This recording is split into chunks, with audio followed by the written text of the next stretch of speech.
Avait-il un t-shirt sous son maillot? Avait-il la gastro? Ce lundi, le petit monde des suiveurs de l'OM s'excite sur ces deux questions cruciales, et se demande si le Mistral va souffler encore une semaine. Ça devient pénible. Là, enfin bon en même temps c'est de saison. Je vous remets un demi? Les extravagances de l'attaquant Mario Balotelli animent un lendemain de classico d'une grande banalité. C'est le 19e match sans victoire marseillaise dans un PSG-OM. Avant de rentrer dans le vif de l'autopsie, expédions les deux polémiques à la noix. La gastro de Ballot, l'attaquant n'a pas pris l'avion avec le reste de l'équipe, samedi, en raison de maux de ventre.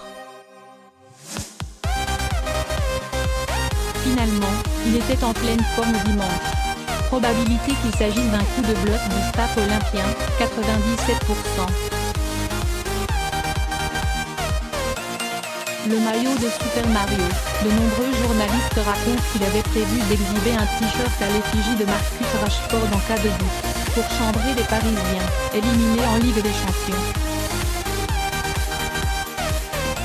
Balotelli dément.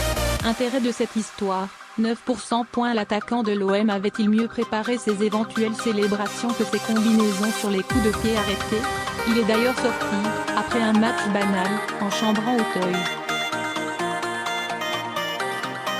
On sait que ce garçon est fantasque et qu'il est complètement capable de se déstabiliser lui-même, se marre Albert Raymond, ancien entraîneur de Marseille, 2001-0 depuis 2006-07, plus 4 ans dans le staff. Rudy Garcia devrait-il resserrer les vis, engueuler son poulain qui l'encourage à grands coups de vaille Mario, avant chaque match? Peut-être nécessaire de gronder Balotelli. C'est peut-être nécessaire, mais la saison est tellement avancée qu'il faut peut-être plutôt le cajoler pour qu'il mette un ou deux buts de plus, hésite Albert Raymond. Pour lui, Rudy Garcia a eu quelques bonnes idées, notamment tactiques, avant ce classico. Avec un audacieux 4-4-2, l'OM a eu 30 ou 35 bonnes minutes, estime Raymond, qui peste contre les problèmes de concentration des Marseillais, surpris par une contre-attaque incroyable de Di Maria, Mbappé éclairé juste avant la mi-temps.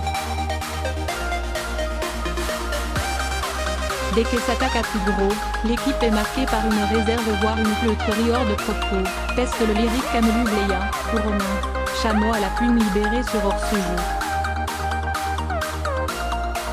Net, il développe. Ce truc de dire qu'on était bien en place en première mi-temps, c'est l'argument de Rudy Garcia. Mais ce qui est terrible, c'est que Paris n'a pas dû à forcer pour nous battre. Ils marchaient sur des phases de jeu entières. Au moins, quand ils étaient venus nous rouster 5-1, en 2017, ils avaient une puissance de feu énorme. Point c'est systématique depuis l'arrivée de Rudy Garcia. Face au gros, l'OM se fait tout petit. En 5 confrontations face aux 3 équipes mieux classées cette saison, l'OM n'a pris aucun point sur 15 possibles, et a encaissé 14 buts. C'est compliqué niveau résultat mais ça tournera peut-être, ils ont des joueurs d'expérience, qui ont du mental, assure l'ancien Marseillais Laurent Battles. Le désormais entraîneur de la réserve de Saint-Étienne juge que ces matchs se préparent naturellement, en tant que joueur, j'y pensais tout au long de la saison. Coup de bluff, coup dans l'eau?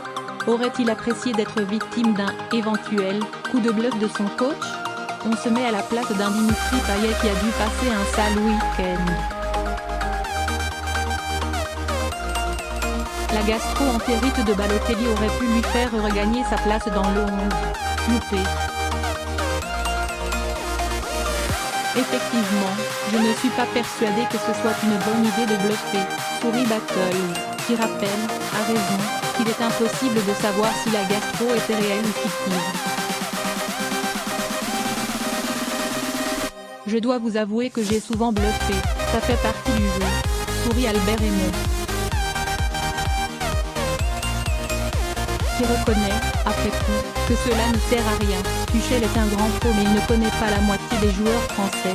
Il décide en fonction de son équipe, pas de l'adversaire.